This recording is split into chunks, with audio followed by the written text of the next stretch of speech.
So we've received some markups of unexpected design changes for our tank. These have all come about from some late changes made to the mounting frame, and so we need to make some adjustments to accommodate. There are 4 changes to make. The first is to deepen a pocket 75mm for the hanger frame.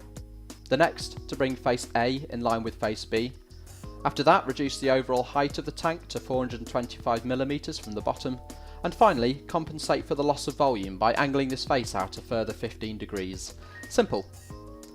For each change, we'll make the first revision as you would in most any other CAD system, working with the feature tree in a history-based approach.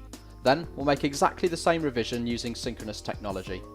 To help compare, we'll set a timer going in the top right. So, history-based approach first. Now, some of these traditional CAD systems do have direct editing techniques, so let's trial that type of tool for our first design change, editing this pocket. No good. Notice that this fails, assumingly due to some downstream features. So we'll need to go back to the history of the model and modify this feature itself. To save you falling asleep, we'll speed up the video where we can. This is taking time because, as we edit the depth of the pocket, it's clear that another pocket is linked to match it.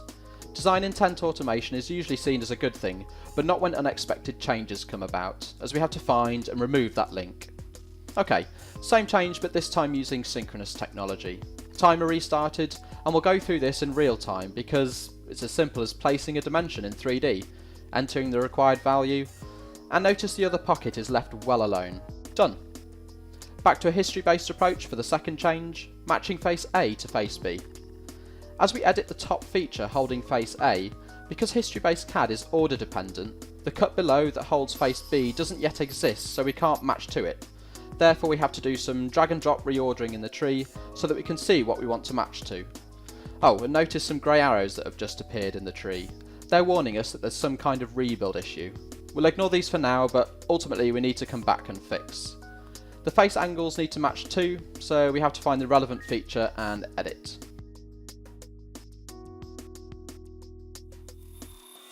Ah, this has had the effect of removing some rounds. Did we edit these rounds? No, but again, as one feature is delicately based on another in history-based CAD, often one change can turn into multiple changes. The clock is ticking. Let's take a look at how we'd make the same change in synchronous, including the draft. And don't blink or you'll miss this. 1 click, 2 clicks, done. History-based approach for the third change to reduce the overall height. We find which feature is the correct one to edit, usually not the most obvious one. A little bit more sketch work required for this change.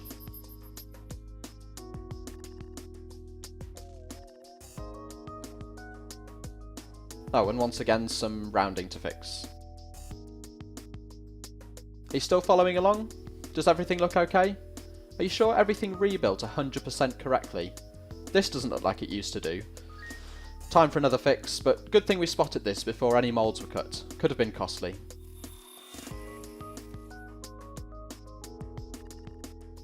Using synchronous technology for that same change, we can make use of any reference dimensions that we placed when we built this as a history-based model, but the difference is they'll actually control the geometry. Choose a dimension, enter the value, and let synchronous technology look after the rest. One last trip into the history-based approach, we need to increase the front angle 15 degrees to compensate for loss of internal volume from those other changes. Wait for the final rebuild, and wow, we have some big problems. There's a huge gap going through the middle of the part, the mounting holes in the top have also shifted, and some have even disappeared. Oh, and notice the red exclamation marks in the tree of failed features. We could spend many more minutes or hours attempting to fix this model. Or maybe it'd just be quicker to start again. And that same final change using synchronous technology, we use what we call the steering wheel for this, our main control in synchronous.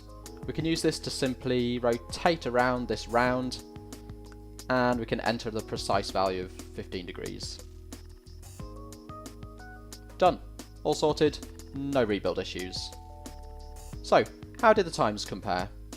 6 minutes 46 seconds for history based, 1 minute 15 seconds for synchronous technology. That's over 6 times faster. Well, even more than that in fact, because remember our history based model still requires work to fix. And it isn't just a time saver, it's a stress saver too. Keep in mind that this part wasn't modelled wrong, it's just that when design intent changes unexpectedly, issues can arise in history-based CAD. Solid Edge with synchronous technology means you can welcome unexpected design changes, even late in the design cycle. Meet your clients' needs, improve your products. Solid Edge, design better.